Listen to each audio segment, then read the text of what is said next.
আসসালামু আলাইকুম প্রিয় শিক্ষার্থীরা, তোমাদের যাদের টার্গেট হচ্ছে ঢাকা ইউনিভার্সিটিতে পড়ার, তোমরা যারা ডিউ এর জন্য প্রিপারেশন নিচ্ছ, তোমরা জানো যে হচ্ছে আমাদের ডিউ ক্লাসের পক্ষ থেকে কিন্তু আমাদের ডিউ কনফার্ম নামে একটা হচ্ছে বই প্রকাশিত হতো। সো এই বইটাতে আমরা যে গুরুত্বপূর্ণ টপিকগুলোকে মোস্ট ইম্পর্টেন্ট বলে হাইলাইট করেছি সেগুলোই দেখিয়ে দিব তোমার জন্য, যাতে তুমি বাসায় বসেই হচ্ছে এই সামনে যে একটা মাস সময় রয়েছে, এই একটা মাসের ভেতরে গুরুত্বপূর্ণ সাধারণ জ্ঞানের বাংলাদেশ অংশ, আন্তর্জাতিক অংশ এবং সাম্প্রতিক থেকে কি কি তোমার পড়তে হবে সবকিছু সুন্দর করে গুছিয়ে দিচ্ছি। আশা করি এই যে সাজেশনটা, এটা যদি তুমি ভালো করে ফলো করো এবং এই টপিকগুলো একটু ভালো করে দেখে যাও, তাহলে তোমার ঢাকা ইউনিভার্সিটি ডি ইউনিটে সাধারণ জ্ঞান অংশে পূর্ণ নাম্বার তুলতে কোনো বেগ পেতে হবে না। তো চলো শুরু করে দেই। দেখো, আমরা কিন্তু এই জিনিসগুলোকে কিন্তু ডে ভিত্তিক ভাগ করে নিয়েছি যে আমাদের ডে ওয়ানে আমরা কি কি পড়বো। মূলত হচ্ছে এইটা আমাদের নিউরন ক্লাসে থেকে আমরা যেই হচ্ছে ডি ইউনিটের জন্য ক্র্যাশ কোর্সটা লঞ্চ করেছি, সেখানকার স্টুডেন্টের জন্য আমরা এটা বানিয়েছি। সো চিন্তা করলাম যে তোমাদের সবার সাথে শেয়ার করে দেই যে কোন জিনিসগুলো তোমরা নিজেরা বাসায় পড়বা। তোমরা যে যেখানে কোচিং করো না কেন, তোমরা জাস্ট এই টপিকগুলো একটু ভালো করে তোমাকে দেখে যেতে হবে, যেগুলোকে আমরা ইম্পর্টেন্ট বলবো। সো চলো শুরু করা যাক। সো আমরা ডে ওয়ানে যেটা আমরা টার্গেট করে পড়বো, ডে ওয়ানে হচ্ছে আমরা প্রথমে বাংলাদেশের যেই পরিচিতিগুলো, সেটা ভৌগোলিক পরিচিতি বলো, বাংলাদেশের হচ্ছে তোমার দ্রাঘিমাংশ, অক্ষাংশ, এই জিনিসগুলো রয়েছে তোমার সাধারণ জ্ঞান বইতে, সেই জিনিসগুলো হচ্ছে আমরা এই ডে ওয়ানে পড়বো। তার মানে আমরা বাংলাদেশের পরিচিতিটা দেখবো, ভৌগোলিক বিবরণ দেখবো। এখন এই ভৌগোলিক বিবরণ দেওয়ার ক্ষেত্রে বা দেখার ক্ষেত্রে তোমাকে অবশ্যই বাংলাদেশের যে মানচিত্রটা রয়েছে এইটাকে খুঁটে খুঁটে তোমাকে শিখতে হবে। মানচিত্রে কোন জায়গায় কি রয়েছে, মানচিত্রের উত্তর পাশে কি রয়েছে, দক্ষিণ পাশে কি রয়েছে, পূর্ব পাশে কি রয়েছে, কোন জেলার পাশ দিয়ে কোন নদীটা গিয়েছে। তার মানে মানচিত্রটা যদি একটু ভালো করে তোমার দখলে থাকে, তাহলে কিন্তু যতই টেকনিক্যাল কোশ্চেন আসুক না কেন, রিটেনে যতই তোমার জন্য ঘুরিয়ে দেউক না কেন, কারণ রিটেন অনেকের জন্য এখন আতঙ্কের নাম। কারণ রিটেনে এমন এমন প্রশ্ন চলে আসে যেগুলোর জন্য যদি বেসিক ভালো না থাকে, তাহলে রিটেনে ওগুলো উত্তর করা টাফ হয়ে যায়। সো তোমাকে অবশ্যই কনসেপ্ট ক্লিয়ার করার জন্য হলেও ম্যাপটার উপরে ভালো দখল রাখতে হবে। সো এই ভৌগোলিক বিবরণ তুমি যখন পড়বা, তখন আমার সাজেশন হচ্ছে অবশ্যই ম্যাপটা করে ফেলবা। তার মানে ডে ওয়ানে ম্যাপটা অবশ্যই ইম্পর্টেন্ট। সো আমরা এই লেকচারে আমরা অবশ্যই হচ্ছে এই ম্যাপটা করিয়ে দিব, যে তুমি ম্যাপটা কিভাবে ভালো করে আয়ত্তে আনতে পারো। এবার দেখো, আমরা কিন্তু প্রতি ডের ভেতরে কিন্তু সাম্প্রতিক সাধারণ জ্ঞানের অংশ রাখবো, কারণ এই তোমার ঢাকা ইউনিভার্সিটি ডিওডি পরীক্ষায় কিন্তু সাধারণ জ্ঞান থেকে প্রচুর প্রশ্ন আসে।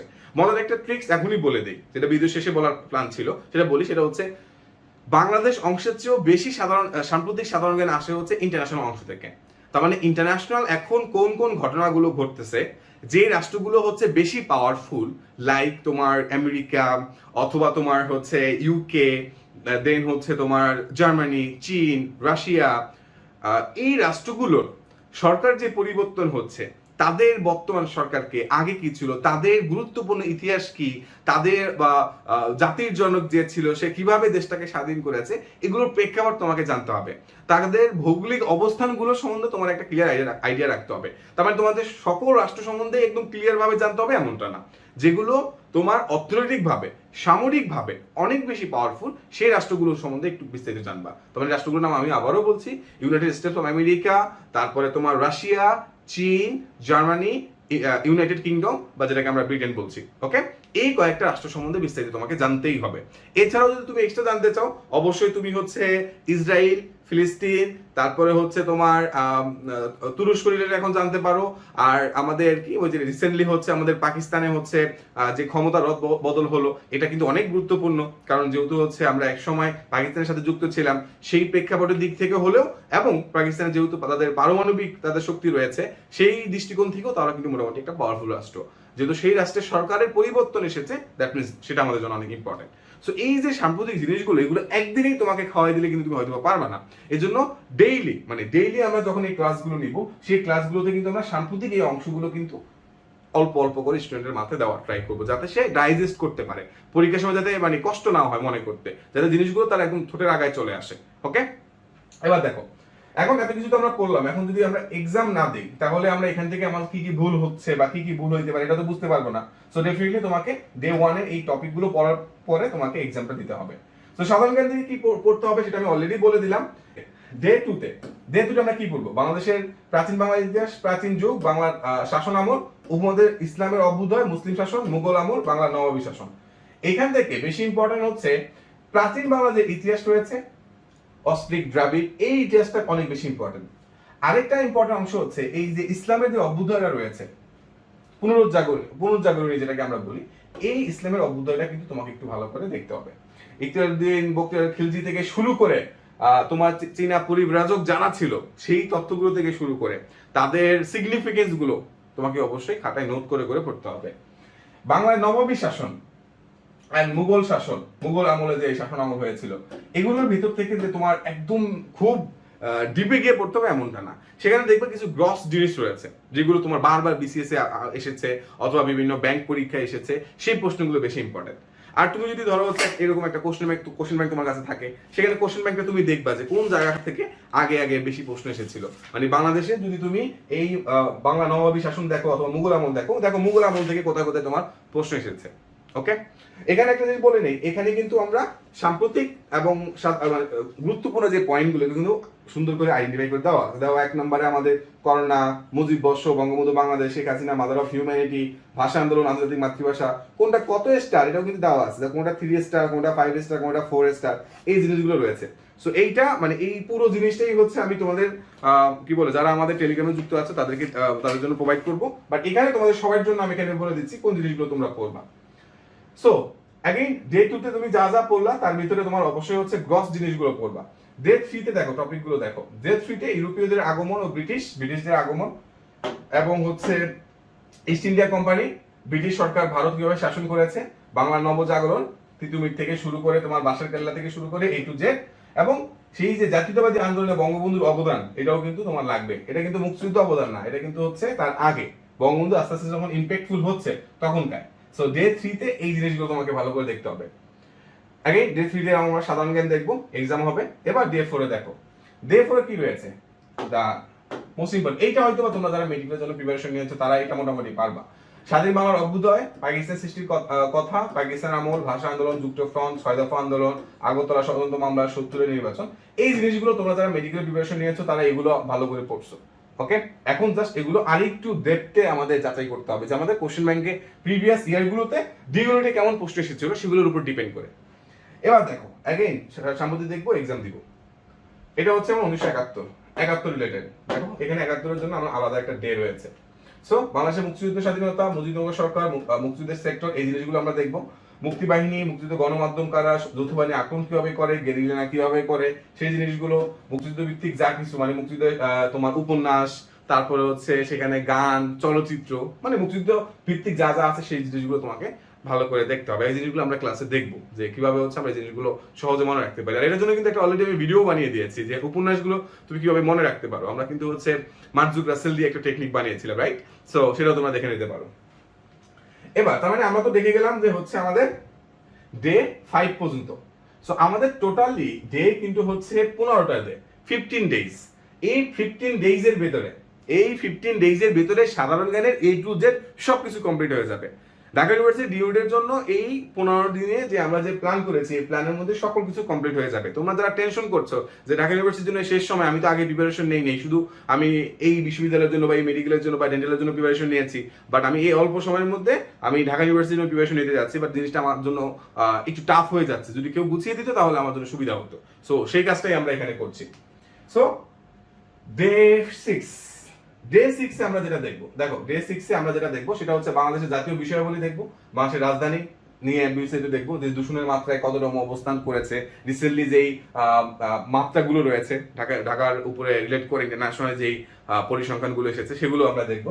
সমুদ্র, দ্বীপ, নদী, জল, বিল, হ্রদ, জলপ্রপাত, পাহাড়, পর্বত, উপত্যকা, পরিবেশ, ঐতিহ্য, ইকো পার্ক। এখন দেখো ওই পরিবেশ রিলেটেড ইনফরমেশন গুলো কিন্তু প্রায় আসে তোমার হচ্ছে গ্রিন পিস থেকে শুরু করে ইন্টারন্যাশনাল যে হচ্ছে পরিবেশ রক্ষাকারী সংগঠনগুলো রয়েছে তাদের কার্যক্রমগুলো বাংলাদেশে কেমন কিভাবে পরিচালিত হচ্ছে, এখান থেকেও প্রশ্ন আসে। আর কোর যেই বেসিক ইনফরমেশন গুলো তো লাগবেই, যেগুলো আমাদের বাংলাদেশের পরিবেশ হুমকি সম্মুখীন করছে, বিশেষ করে সুন্দরবনের ইম্প্যাক্টটা কি হতে পারে, বা হচ্ছে যদি আমাদের সমুদ্র স্তরটা উপর দিকে ওঠে তখন আমাদের কিভাবে প্লাবিত হইতে পারে, সবচেয়ে বেশি আমাদের প্রাকৃতিক দুর্যোগ এখন কোনগুলো হচ্ছে, এই রিলেটেড প্রশ্নগুলো কিন্তু এখান থেকে তোমার আসতে পারে। কৃষি, বন, খনিজ, মৎস্য। সো অ্যাগেইন এখান থেকে আমরা সাম্প্রতিক দেখবো। তো দেখতে পাচ্ছ আমরা কিন্তু প্রতি ক্লাসের সাথে সাম্প্রতিক এবং এক্সাম কিন্তু এটা ম্যানুয়ালি আমরা রেখেছি। ডে 7 এ শিক্ষা ব্যবস্থা পড়তে হবে তোমাকে। শিক্ষা ব্যবস্থা, বাংলাদেশ সংবিধান, যেটার উপরে হচ্ছে অলরেডি হচ্ছে আমাদের ইউনিভার্সিটি ইউটিউব চ্যানেলে হচ্ছে একটা ওয়ান শট ক্লাস রয়েছে, এটা দেখে নিবা। বাংলাদেশ সরকার, স্থানীয় সরকার, জাতীয় সংসদ, এবং নির্বাচন ব্যবস্থা, আইন ও বিচার ব্যবস্থা, সাংবিধানিক ব্যবস্থা, প্রতিরক্ষা ব্যবস্থা। এই ডে 5টা খুবই ইম্পর্টেন্ট ডিউটির জন্য। এই 5টা খুবই ইম্পর্টেন্ট, কারণ এখান থেকে আসেই, মানে এমন কোনো বছর নাই যে এখান থেকে আসে নাই। এবার ডে 8টা দেখো, বাংলাদেশ যোগাযোগের জন্য পদ্মা সেতু, পায়রা সেতু, এটার জন্য আমার আলাদা করে হচ্ছে ক্লাস আছে, ইউটিউব চ্যানেলে দেখে নিতে পারো। বাংলাদেশের যে এই ট্রান্সপোর্টেশন যোগাযোগ ব্যবস্থা, সেটা রেল, নৌ, বিমান যেটাই বলো, সেই জিনিসগুলো সম্বন্ধে জানতে হবে তোমাকে। বিশেষ করে হচ্ছে যোগাযোগের জন্য এখন যে মেট্রো রেলটা রয়েছে, সেটা এই যোগাযোগের মধ্যে one of the most important topic, এটা দেখবা। বাংলাদেশের শিল্প, বাংলাদেশের ইকোনমিক্স এবং ঐতিহাসিক যে জায়গাগুলো রয়েছে, সেটা কোথায় অবস্থান করছে, ঐতিহাসিক যে জায়গাগুলো সেগুলো তোমার লাগবে, মানে পর্যটন যে কেন্দ্রগুলো রয়েছে। এবার দেখো আমরা ডে, এই তো প্রথম, বৃহত্তম, ক্ষুদ্রতম, দীর্ঘতম, জানো এগুলো বেশি ইম্পর্টেন্ট। সো বাংলাদেশের ভিতরে প্রথম, বৃহত্তম, ক্ষুদ্রতম, দীর্ঘতম, এই জিনিসগুলো দেখবা। প্রাকৃতিক দুর্যোগ রিলেটেড অলরেডি বলেছি, অ্যাগেইন সাম্প্রতিক ক্লাস পড়বো আমরা। ডে 9-এ আছে বাংলাদেশের বিখ্যাত ব্যক্তিবর্গ। আগে দেখো রিটেন নিয়ে তোমরা অনেকেই প্যানিক থাকো, রিটেন রিলেটেড জিনিসগুলো তোমার ইম্পর্টেন্ট যে টপিকগুলো, আমি যদি এখান থেকে একটা জিনিস তোমাদের দেখাই যে রিটেন রিলেটেড প্রশ্নগুলো তুমি কিভাবে করতে পারো। আমি এখান থেকে ধরো আমাদের ডিউ কনফার্ম থেকে একটা টপিক বের করে তোমাদের দেখাই। ধরো হচ্ছে তুমি শেখ হাসিনার উপরে যে দা ভিশনারি লিডার, সো এটার উপরে রিটেনের জন্য তুমি কতটুকু লিখতে হবে, কিভাবে লিখলে তুমি পূর্ণ নাম্বার পাবা, এই যে এই অংশটুকু কিভাবে লিখলে পূর্ণ নাম্বার পাবে, এটা কিন্তু আমরা এখানে দিয়ে দিয়েছি। ওকে, আবার পদ্মা সেতু রিলেটেড তোমার যদি চাই, সেটা নাম্বারের উপর ডিপেন্ড করে বলেছে যে পদ্মা সেতু রিলেটেড 5টা বাক্য লিখতে। সেই 5টা বাক্য এমন ভাবে তুমি লিখবা, তোমার বাক্য চয়েস করার ক্ষমতা, তোমার বাক্য কিভাবে তুমি চয়েস করছো এটার উপর ডিপেন্ড করে কিন্তু তোমার নাম্বারটা নির্ভর করবে। সো নাম্বারিংটা তুমি এভাবেই করবা যাতে তোমার পূর্ণ নাম্বারটা আসে। ওকে, সো রিটেনের কথা বলছিলাম, বিখ্যাত ব্যক্তিবর্গ লাগবে। বাংলাদেশের নারী যারা আছে, নারী জাগরণের অগ্রদূত থেকে শুরু করে বর্তমান নারীরা যারা ক্ষমতায় রয়েছে, স্পিকার থেকে শুরু করে প্রধানমন্ত্রী, বিরোধী দলীয় নেত্রী, সবই নারী। সো সেই জিনিসগুলো ভালো করে দেখবা। বাংলা নববর্ষ হয়ে গেল, তাই না? নববর্ষে কে জানি আবার রকেট পাঠাচ্ছে।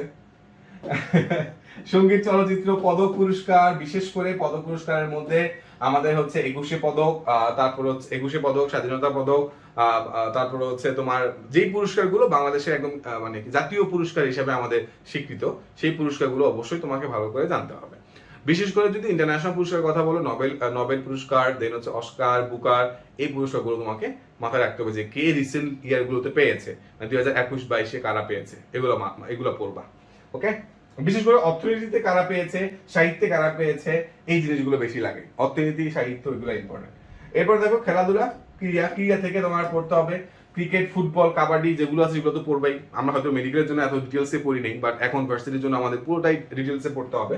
সর্বশ্রেষ্ঠ বাঙালি, বাংলার গান, সর্বশ্রেষ্ঠ বাঙালি যারা ছিল, সেখানে আমরা 20 জনের একটা তালিকা তুমি উইকিপিডিয়াতে পেয়ে যাবা। সেখানে 1 নম্বরে ছিল বঙ্গবন্ধু, ছিল আমাদের রবীন্দ্রনাথ ঠাকুর, ছিল কাজী নজরুল ইসলাম, ছিল তো ভাসানীর ছিল। সেই লিস্টটা একটু ভালো করে দেখবা। তাকে কেন আমরা সর্বশ্রেষ্ঠ বলছি সেটা ইম্পর্টেন্স দেওয়া আছে। বাংলা সাহিত্যের রিলেটেড অবদানগুলো দেখবা, রবীন্দ্রনাথ, নজরুল থেকে শুরু করে মানে এভরিওয়ান যারা হচ্ছে অবদান রেখেছে, তাদের সম্বন্ধে গ্রস যে জিনিসটা জানা প্রয়োজন। এবার ডে 10 ইন্টারন্যাশনাল আবার চলে আসলো। ডে 10 আমাদের কি ইন্টারন্যাশনাল মহাদেশ সম্বন্ধে জানবো, এশিয়া মহাদেশ, ইউরোপ মহাদেশ, এগুলো তখন মহাদেশ জানবো। এগুলো সম্বন্ধে জাস্ট এই মহাদেশ সম্বন্ধে জানতেই তো তোমার চলে যাবে এক জীবন। এতটুকু পড়বো না আমরা, যতটুকু লাগবে ততটুকু আমরা পড়বো। ওকে, এবার সাম্প্রতিক সাধারণ জ্ঞান, এক্সাম দিব। তারপরে চলে গেল আমার ডে 10 আমরা ইন্টারন্যাশনাল শুরু করেছি। এরপরে আমাদের সবই ইন্টারন্যাশনাল। দেখো ডে 11, দেখো বিভিন্ন দেশের বৈচিত্র্য, নগর ও রাজধানী, বিশ্বের জাতীয় যে বিষয়গুলি রয়েছে, সরকার, রাজনৈতিক দলগুলো সম্বন্ধে জানবো, বিশ্বের ভৌগোলিক যে বিষয়গুলি রয়েছে, বিশ্বের বিখ্যাত যে স্থানগুলো রয়েছে, সেগুলোর ভিতরে যেগুলো মোস্ট ইম্পর্টেন্ট সেগুলো আমরা হাইলাইট করে দেবো। হ্রদ, জলপ্রপাত, খাল, বিল, অন্তরীপ, এগুলো লাগবে। পর্বতগিরি, মরুভূমি, সাহারা মরুভূমি থেকে শুরু করে যেগুলো এখন সুপ্ত আগ্নেয়গিরি মাঝে মাঝে জেগে উঠে, সেই আগ্নেয়গিরিগুলোতে হাইলাইট করে দিতে হবে তোমাকে। এরপরে হচ্ছে প্রথম, ওই যে বাংলাদেশের জন্য যেটা আমরা কি পড়েছিলাম, প্রথম, বৃহত্তম, ক্ষুদ্রতম, দীর্ঘতম, উচ্চতম, তো ইন্টারন্যাশনাল ক্ষেত্রে এগুলো তোমার লাগবে। আবারও বলি, ইন্টারন্যাশনাল ক্ষেত্রে যে সাম্প্রতিক গুলো, এগুলো কিন্তু বাংলাদেশের চেয়ে বেশি এসে থাকে হচ্ছে ইন্টারন্যাশনাল অংশ থেকে। সো ইন্টারন্যাশনাল অংশ থেকে যে সাম্প্রতিক গুলো আসবে সেটা বেশি ইম্পর্টেন্ট। এবার ডে 12 বিশ্বের সম্পদ, বিশ্বের অর্থনীতি, জনসংখ্যা ও আদিবাসী, বিশ্বের ভাষা, পরিবহন ও যোগাযোগ, বিশ্বের ডাক ব্যবস্থা, গণমাধ্যম, তারপরে জাদুঘর, চিড়িয়াখানা, লাইব্রেরি, সবচেয়ে বড় লাইব্রেরি, কোথায়, বিশেষ করে ফ্রান্সের জিনিসগুলো ভালো করে পড়বা, বিশেষ স্থাপত্য যেগুলো রয়েছে, সপ্তাচর্য যেগুলো রয়েছে, বড় বড় যেগুলো খুবই না বললে নয় এরকম ভাস্কর্য যেগুলো রয়েছে, আবার স্থাপত্য যেগুলো রয়েছে, সপ্তমাচার্য যেগুলো রয়েছে, চীনের প্রাচীন থেকে শুরু করে ব্যাবিলনীয় উদ্যান, এভরিথিং, এই জিনিসগুলো তোমাকে পড়তেই হবে, কারণ এখানে ডি ইউনিটের সিলেবাসটা কিন্তু আনলিমিটেডের মধ্যে জাস্ট যা যা লাগবে সেগুলো কিন্তু যাতে গুছিয়ে দেওয়া আছে, যে তোমার এটা পড়া হয়েছে কিনা, এটা যাতে তুমি এটা দেখে বুঝতে পারো যে আমার এটা পড়া হয়েছে কিনা। কারণ তোমার সামনে যদি একটা রোড ম্যাপ না থাকে তাহলে তুমি কিন্তু বাসায় মানে দুইটার সব তো আর পড়া সম্ভব না, তোমার কাছে একটা রোড ম্যাপ থাকতে হবে। সো এটাই হচ্ছে তোমার সেই রোড ম্যাপ যেটা আলোকে তুমি পড়তে পারো। ওকে, বিশ্বের নারী বিখ্যাত চিত্রকর্ম ও চিত্রশিল্পী। এবার দেখো ডে 14 বাংলা বিশ্বের ইতিহাস ও সভ্যতা, প্রতিরক্ষা, যুদ্ধ, আন্তর্জাতিক পুলিশ, ইন্টারপোল রিলেটেড জানতে হবে। বিশেষ সীমান্তগুলো লাগবে, গোয়েন্দা সংস্থা যেগুলো রয়েছে, বিশেষ করে হচ্ছে তোমার রাশিয়া, তারপরে হচ্ছে আমেরিকা, ইসরায়েল, তা এদের তোমার গোয়েন্দা সংস্থাগুলো বেশি যেহেতু ইম্প্যাক্ট রাখতেছে এখন, সো এগুলো সম্বন্ধে বেশি জানতে হবে। চুক্তি সনদ, যে চুক্তি সনদ দিয়ে হচ্ছে বিভিন্ন রাষ্ট্রগুলোর ভেতরে বিভিন্ন বিরোধ নিষ্পত্তি হয়েছে বা বিভিন্ন রাষ্ট্রের টিকে থাকার জন্য চুক্তিগুলো অবদান রাখতেছে, দুইটা রাষ্ট্রের ভিতরে বা একাধিক রাষ্ট্রের ভিতরে যে চুক্তিগুলো হচ্ছে, ট্রিটিগুলো হচ্ছে, হ্যাঁ সেই ট্রিটিগুলো সম্বন্ধে জানতে হবে। বিশেষ করে ন্যাটো যেটা রয়েছে, নর্থ আটলান্টিক ট্রেটি অর্গানাইজেশন, ওই ট্রিটিটাও একটা চুক্তি। ওকে, পারমাণবিক শক্তিধর যে দেশগুলো রয়েছে, সেই আমেরিকা, রাশিয়া, শক্তিধর দেশগুলো তাদের সক্ষমতা সম্বন্ধে জানতে হবে। এরপরে বিশ্বের ধর্ম দিবস, কোনটাকে ন্যাশনালি কোন দিবস বলা হয়, সেই দিবসগুলো লাগবে। ইউনাইটেড নেশনস, জাতিসংঘ থেকে শুরু করে তারা হচ্ছে শান্তিরক্ষী মিশনে কোন কোন দেশ লোক পাঠায়, কারা পাঠায় না, সেখানে লোকরা কোন কোন দেশে যায়, সেখানে তারা কি করে, এই জিনিসগুলো থেকে তোমার রিটেন আসতে পারে। সো শান্তিরক্ষী বাহিনী থেকে এদিক থেকে তোমার রিটেন আসতে পারে। এমডিজি, এডডিজি, এই জিনিসগুলো ইম্পর্টেন্ট, সাম্প্রতিক সাধারণ দেখবো আমরা দেখবো। অ্যান্ড লাস্ট ডে 15 আমরা আন্তর্জাতিক যে রাজনৈতিক জোট রয়েছে সেটা সম্বন্ধে জানবো, আন্তর্জাতিক অর্থনৈতিক যে জোট রয়েছে, আন্তর্জাতিক আর্থিক প্রতিষ্ঠানগুলো রয়েছে, আন্তর্জাতিক বাণিজ্যিক প্রতিষ্ঠানগুলো রয়েছে, সামরিক যে জোটগুলো রয়েছে, যে সেবা সংস্থাগুলো রয়েছে, ইউনেস্কো থেকে শুরু করে যতগুলো রয়েছে সবগুলো, মানবাধিকার যে সংস্থাগুলো রয়েছে, এরপরে হচ্ছে তোমার পরিবেশ বিষয়ক যে সংস্থাগুলো রয়েছে ইন্টারন্যাশনালি, অন্যান্য যে সংস্থাগুলো রয়েছে, দেখো এগুলো থেকে কিন্তু বিশেষ করে প্রশ্নগুলো আসে বলে কিন্তু এগুলো কিভাবে হাইলাইট করে দেওয়া। এরপর দেখো পুরস্কার, সম্মাননা, ক্রিয়াঙ্গন এবং এব্রিভিয়েশন দেখো, দুই একটা প্রশ্ন আসতে পারে, সো সেটাও আমরা বাদ দিইনি। মানে বুঝতে পারছো আমরা মাত্র 15টা ডে বা 15 দিনের ভেতরে আমরা টোটালি ডি ইউনিটের একটা কমপ্লিট প্রিপারেশন ইনশাআল্লাহ নিয়ে ফেলবো। সো অলরেডি তুমি বুঝে গেলা তোমাকে ডি ইউনিটের জন্য কি কি পড়তে হবে, কিভাবে পড়তে হবে। সো এটা তোমার ডি ইউনিট আর বি ইউনিট প্রায় বলতে গেলে 99.99% একই, মানে ডি ইউনিট এবং বি ইউনিট দুইটার জন্য। ইভেন যারা গুচ্ছের জন্য প্রিপারেশন নিচ্ছ বা গুচ্ছে যারা হচ্ছে ওই মানবিক থেকে পরীক্ষা দিচ্ছ তাদের জন্য বলছি। So this are same. Okay, so আশা করি আজকে এই ক্লাসে দেখে তুমি একটা ওভারভিউ পেয়েছো কোন টপিকগুলো তোমার ঢাকা ইউনিভার্সিটি ডি ইউনিটের জন্য পড়তে হবে। সো নিয়মিত ক্লাসে আমাদের নিয়মিত ক্লাসগুলো আপলোড হবে, আশা করবো আমাদের এই ক্লাসগুলো তোমাকে অনেক বেশি হেল্প করবে। থ্যাংক ইউ সো মাচ পুরো ভিডিওটা দেখার জন্য। আসসালামু আলাইকুম।